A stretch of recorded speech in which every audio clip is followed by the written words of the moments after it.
Hey, True Seekers, welcome back. Zach here. The elections happening in the UK today are getting a lot of attention. David Cameron has said that they're the most important in a generation yet. There's something very special about today's date, the gematria of England, and the number 57. Notice that today's date is May 7th, 5/7. The word England has a gematria of 57, and so does this headline right here. So much at stake sums to 57. Let's go through that gematria real quick, True Seeker, and then we'll talk a little bit more about the number 57. So much stake with Pythagorean sums to 39, with the S exceptions 57. England in simple English gematria sums to 57. And again, this corresponds with today's date, 5/7. The word moon, True Seeker, sums to 57 in simple English gematria, just like England. With regards to the moon, every 57 years the moon returns to the same hour of the same day, meaning it's a perfect cycle until it sinks back up, a 57-year cycle, and the word moon in simple English sums to 57. In the time I've been doing this video blog, I've been saying that our words are based in numbers that are based in significance of this universe, and this is a perfect example right here with the moon. In the Bible, in the Old Testament, the word moon is used 47 times. In the New Testament, it's used 10 times for another sum of 57 coded right into our Bible. And again, the numbers coded into our language seem to mirror the Bible, another point I've been making for all of this research. The more I do, the more clear it becomes. True Seeker, have you heard of Lafayette? He is the French citizen of the past who fought for the United States in the American Revolutionary War before it was the United States. He was born September 6th, 9/6, in the year 57. Notice 9/6 is like 96, like the word Freemason. He has 57 connections, Freemason connections. Look at the first 6 presidents, George Washington through John Quincy Adams. George Washington, Thomas Jefferson, James Madison, and John Quincy Adams were all 57 years old, True Seeker. All 4 of them. 4 of the first 6, 57 in age when they were inaugurated. Again, this number coded into today's headlines. CNN is a completely 33 network. I have a video post on that. Think about George Washington once upon a time and his 33 medals, proudly proclaiming his Freemasonry affiliations. With regards to Lafayette, the French soldier we just talked about, listen to this, True Seeker. A few weeks after Lafayette's 57th birthday in September 1814, Francis Scott Key wrote the Star-Spangled Banner. Remember, the word spangled has a gematria of 33? This is all coded.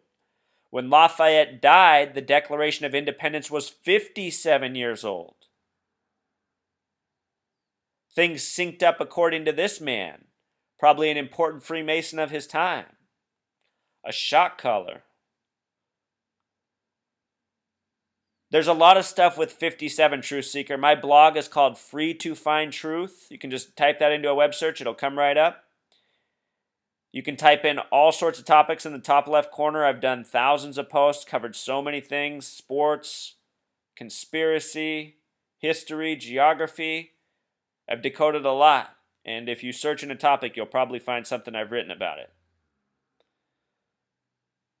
But if you want to come here and take the time to read this, there's a lot of stuff about 57 in our history. And it makes sense, right? Maybe they've been syncing all this stuff up with the moon all this time. Also in accordance with other significant numerology. All this stuff follows time. Let's watch the mainstream coverage, though, here of the events going on in the UK. Right after this commercial, unfortunately. Mute that for a second. Yeah, True Seeker, if you have the time and you haven't done so yet, please subscribe to my channel and please go through all my offerings. My older videos are completely worth watching. Here we go. Have a hung parliament, the Conservative Party with the largest number of seats. The key question here is what sort of majority over Labour might Conservatives have? We're talking about a hung parliament. It means that I mean, basically, the system in the UK is that we're used to having one of the two main parties having a majority, which Robin Oakley would mean more than 323 seats. So, according to the exit poll, neither of the main parties have got that. No, well, that's exactly the picture we've had ever since January. All the words that have been uttered, all the campaigning that's been done up and down the country, nothing has shifted those opinion polls. People can't make up their mind between the Conservatives, who've been in coalition government with the Liberal Democrats, and Labour. What it does mean is that every single seat matters tonight as we get the results, because if it's going to be about coalition building, it's either one party or one group of parties being able to get those 323 seats.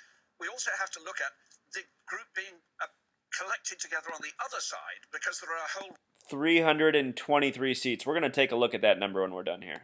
range of parties who are all pledged to do down the Conservatives and vote them out of office. The breaking news this hour at 10 p.m. across the United Kingdom.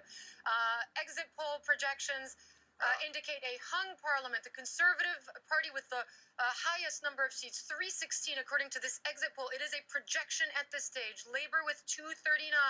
Scottish National Party, a clean sweep, it appears. Robin Oakley, 58 seats. The Lib Dems, 10.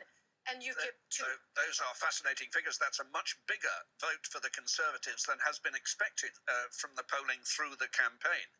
Most people were expecting the Conservatives to have something between 280, 290 seats. 316 Okay, so pretty boring news coverage. is a big advance. He mentioned those 323 seats. That is the number of Lucifer, Truth Seeker. And with regards to 74, London sums to 74 as well in simple English gematria. And we've established how important 74 is in the study of gematria, as well as the nation over here, the United States of America. Think about our birthday. All this stuff comes from the same source, Truth Seeker.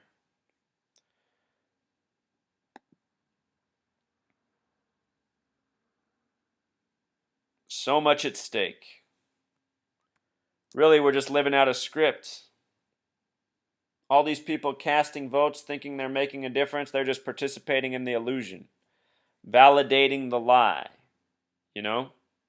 People who vote are people who do not get it. The majority of mainstreamers in this country, when you say that, they say, oh, well, if you don't vote, then how can you even say you had an opinion? It's like, dude, did I choose anything that's on this ballot? Is there anything on this ballot I even want to be voting for? I don't support any of these candidates. I don't support any of the stuff we're voting for. And I want to be voting on things that aren't on this ballot. You know what I mean? It's just a big charade. People like to fool themselves. So anyway, hope you learned something new about 57 there. I'll be paying more attention to that one. All right, Truth Seeker, until next